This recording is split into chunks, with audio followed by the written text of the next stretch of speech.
नमस्कार मित्रांनो, मी तुषार तुमच्या सगळ्यांचं परत एकदा स्वागत करतो माझ्या यूट्यूब चॅनलमध्ये ट्रॅव्हल अँड टेक विथ तुषार. तर मित्रांनो, सुप्रभात.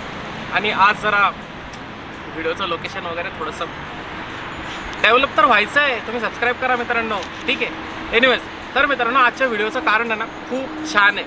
ह्या व्हिडिओच्या थंबनेलवरून तुमच्या लक्षात आलं असणार आहे की ह्या व्हिडिओमध्ये तुम्हाला काय बघायला भेटणार आहे.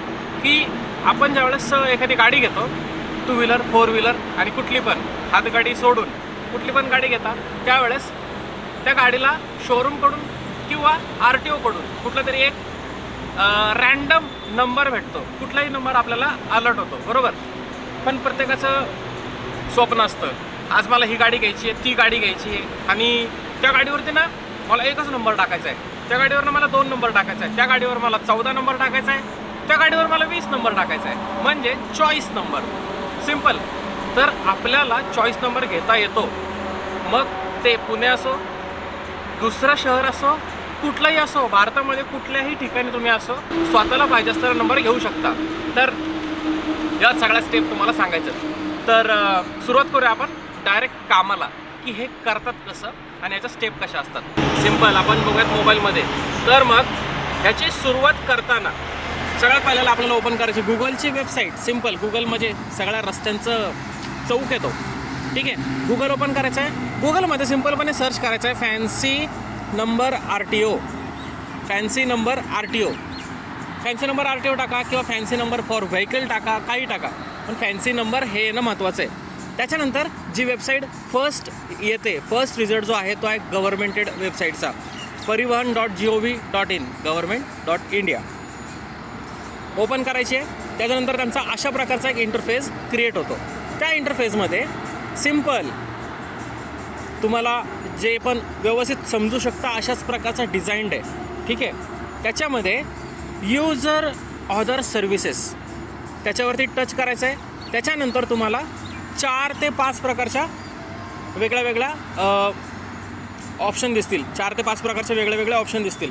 त्याच्यामध्ये कुठला सिलेक्ट करायचा आहे, तर ऑल अवेलेबल नंबर्स. ही जी स्टेप आहे ना, याच्यामध्ये तुम्हाला क्लिअर होऊन जाईल. All available numbers for vehicle. परत एकदा क्विकपणे लगेच ओपन होतं. त्याच्यानंतर 3 स्टेप काय आहेत बघा. स्टेट नेम, तुमचं राज्य कुठलं, तुमच्या राज्यातला RTO कुठला आणि व्हेकल कुठली. ओके.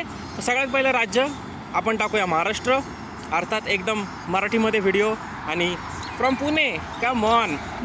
राज्य सिलेक्ट केल्याच्यानंतर दुसरी स्टेप आपल्याला शहर सिलेक्ट करायचं आहे की त्या शहरामधला RTO, ठीक आहे. तर मग आपण पुण्यातला RTO सर्च करूयात, ठीक आहे. पुणे, आणि इन ब्रॅकेट 12 असं पण दिसतं की MHच्या पुढं जो नंबर लागतो तो RTO थ्रू भेटलेला असतो. तर MH12 ते घेतलं. त्याच्यानंतर मित्रांनो, कुठलंही शहर सिलेक्ट करा, त्याच्यात तुम्हाला ना कमीत कमी 3 ते 4 व्हेकलच्या नंबरच्या सिरीज चालू आहेत त्या दिसतील. पण नक्की कुठली सिरीज आपल्याला टू व्हीलरसाठी आहे, कुठली सिरीज आपल्याला टू व्हीलरसाठी आहे, कुठली सिरीज आपल्याला 3 व्हीलरसाठी आहे, आणि कुठली 4 व्हीलरसाठी आहे, ह्या सगळ्या गोष्टी आपल्याला लगेच क्लिअर होतील. सगळ्यात पहिलं तुम्हाला एकदम सोपं वाटण्यासाठी इथं आपल्याला दिसणाऱ्या सिरीजमधलं सगळ्यात पहिलं सर्च करूयात. तर दॅट इज VW. मित्रांनो, अंडरस्टँड द ऑप्शन्स. रेडमध्ये दिसणारे सगळे फॅन्सी नंबर आहेत, ग्रीनमध्ये दिसणारे सगळे रँडम नंबर आहेत, त्याचे पैसे एक्स्ट्रा लागणार नाहीत, अशा प्रकारचे नंबर आहेत. त्याच्यानंतर number available for transport 3 wheeler. Transport 3 wheeler शब्दाचा अर्थ होतो पिवळी नंबर प्लेट, म्हणजे रिक्षासाठीचे नंबर आहेत हे. रिक्षा, टमटम आणि 3 व्हीलर वॉट एव्हर, ठीक आहे. तर ही झाली एक सिरीज. त्याच्यानंतर दुसरी सिरीज WJ सिरीज आत्ता चालू आहे. तर हे 3 व्हीलरसाठी नंबर होता. हे आहे ट्रान्सपोर्ट LGV, ठीक आहे. म्हणजे हे काय 4 व्हीलरसाठीच आहे. ज्या ट्रान्सपोर्ट प्रकारच्या असतात त्यासाठी 4 व्हीलरला वापरणारा हा नंबर आहे, ठीक आहे. तर ह्याच्यामध्ये कुठले नंबर अवेलेबल आहेत हे अशा प्रकारे तुम्हाला दिसून येतील. नाव नेक्स्ट सिलेक्ट करू आपण WK. ही सिरीज चालू आहे आत्ता, आणि ही आहे ट्रान्सपोर्ट नॉन ट्रान्सपोर्ट LMV. तर ही जी पण काही सिरीज आहे ही म्हणजे नॉन ट्रान्सपोर्ट, म्हणजे व्हाईट नंबर प्लेट जी असते प्रायव्हेट गाडीसाठी लावतो आपण, ती त्यासाठी सिलेक्ट करू शकतो अशा प्रकारचं. ओके. त्याच्यानंतर लास्ट आपल्या लिस्टमध्ये दिसणारी WN सिरीज आपण ओपन केली आहे, आणि त्याच्यापुढं बघा जे आपल्याला पाहिजे ते दिसतंय की नॉन ट्रान्सपोर्ट 2 व्हीलर. की आपण टू व्हीलरसाठी कुठला नंबर चॉईस करू शकतो, ॲवेलेबल सिरीजमधले. ओके, तर इथं खाली असणारी लिस्ट किंवा इथं खाली दिसणारे जे नंबर्स आहेत हे सगळे आत्ता अवेलेबल आहेत आणि आपण ते घेऊ शकतो. आणि हा नंबर एका आठवड्याच्या आत आपल्याला भेटू शकतो. एका आठवड्याच्या आत का? तर मित्रांनो, एका आठवड्याच्या आत म्हणजे दर आठवड्यामध्ये नवीन सिरीज लॉन्च होतात. आणि विचार करा की एवढ्या प्रकारचा टर्नओव्हर वाढलेला पण आहे RTOचा, की लोक एवढ्या गाड्या घेतात, एवढे नंबर त्यांना द्यावे लागतात. कोणाला चॉईस नंबर नको असला तरीसुद्धा रँडम का होईना नंबर द्यावाच लागतो. तर अशा प्रकारे कंटिन्यू अपडेट होत जातं. तर ठीक आहे, अशा प्रकारचा नंबर आता अशा प्रकारे तुम्ही सगळं मोबाईलवरती सर्च करू शकता. ठीक आहे, ह्याच्या पुढचा भाग असा राहतो की इथं तुम्हाला स्क्रीनवर दिसेल कुठल्या नंबरसाठी किती रुपये तुम्हाला लागतात. आणि मित्रांनो, ते रुपये आपण देतो कशा प्रकारे?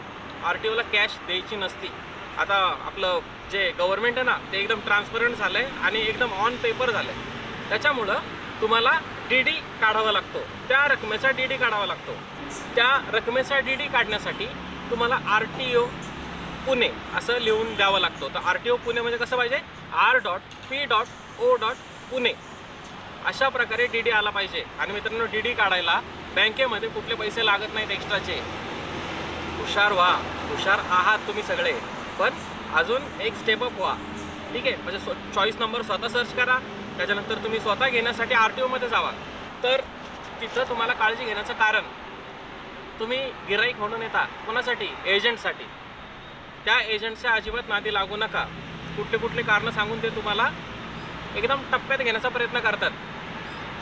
हे अनुभवामुळे हा व्हिडिओ तयार करतोय. आणि मित्रांनो, चॉईस नंबर घेणं ही गोष्ट झाली, पण स्वतः करावी ना, हा सगळ्यात मोठा माझा हेतू होता की तुम्ही सगळ्यांनी स्वतः करावं. ओके, तर मग एजंटच्या नादी लागू नका. तुम्हाला पाहिजे त्या नंबरसाठी जी रक्कम द्यायची आहे त्या रकमेचा DD घेऊन तुम्ही RTOमध्ये जावा. ओके, नेक्स्ट स्टेप असते, त्याची लिस्ट तयार होते.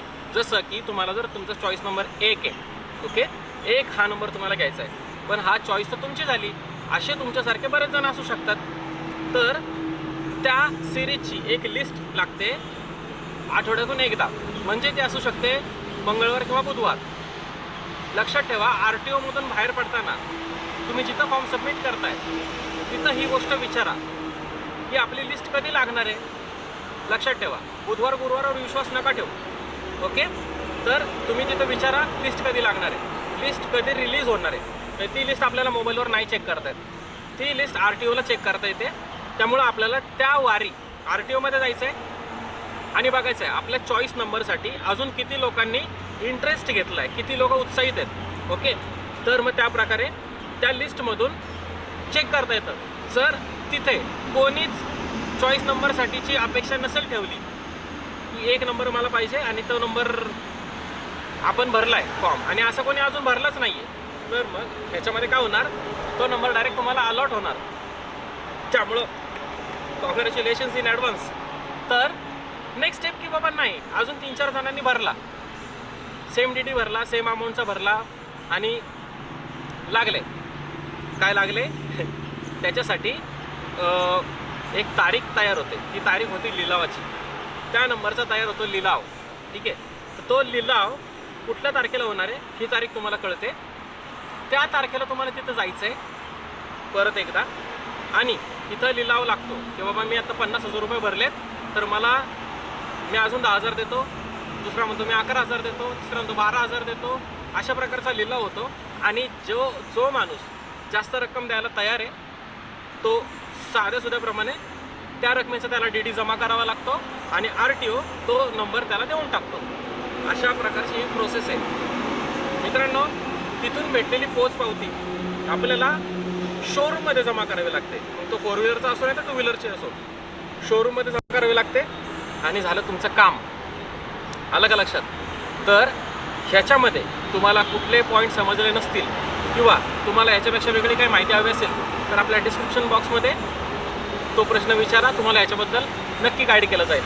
तर एनिवेज, होप सो की तुम्हाला हा व्हिडिओ समजला असेल आणि आशा करतो तुम्ही हा व्हिडिओ बघताय. पण मित्रांनो, तुमच्यासारखे अजून तुमचेच मित्र असतील की त्यांना याची थोडीशी गरज आहे, तर शेअर करा, त्यांना समजू द्यात आणि तुम्ही व्हिडिओ लाईक करा.